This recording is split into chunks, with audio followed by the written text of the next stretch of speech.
अखिल भारतीय मराठी पत्रकार परिषद संलग्न चंदगड तालुका पत्रकार संघाचे DBC लाईव्ह न्यूजमध्ये मी शुभांगी पाटील आपलं सहर्ष स्वागत करत आहे।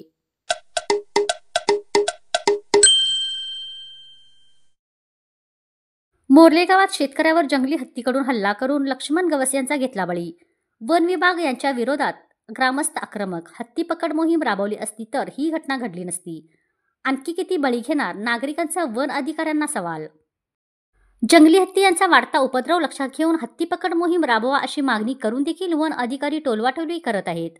हत्तीकडून पाठलाग करणे, हल्ला करणे अशा घटना सुरू असतानाच मंगळवारी सकाळी काजूबागेत जाणारे वयोवृद्ध शेतकरी लक्ष्मण यशवंत गवस वय 65 वर्षे यांच्यावर काजूबागेत फणस खात असलेल्या टस्कर ओंकार हत्तीने हल्ला चढवून बळी घेतला।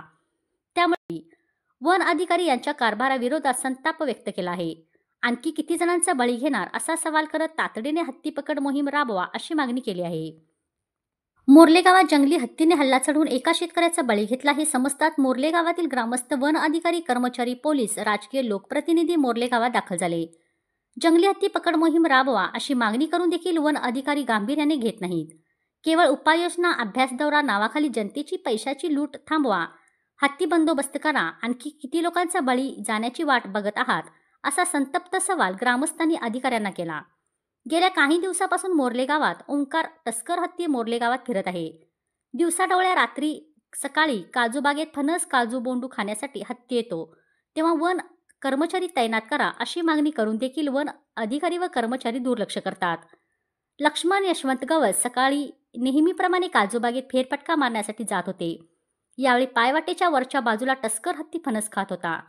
लक्ष्मण गवस नजरेस पडतात पाठलाग करत बांबू बेटातून पुढे फेकून दिले। सोंडेने हात मोडला, नंतर पाय ठेवला, त्यामुळे टस्कर हत्ती हल्ल्यात गवस यांचा जागीच मृत्यू झाला। या घटनेने मोर्ले गावात परिसरात खळबळ उडाली, भीती निर्माण झाली। घटनास्थळी ग्रामस्थ, नागरिक यांनी मोठी गर्दी केली होती। मोर्ले गावात या अगोदर 5 जणांवर हल्ला झाला होता, पण 6व्या हल्ल्यात लक्ष्मण गवस यांचा बळी गेला।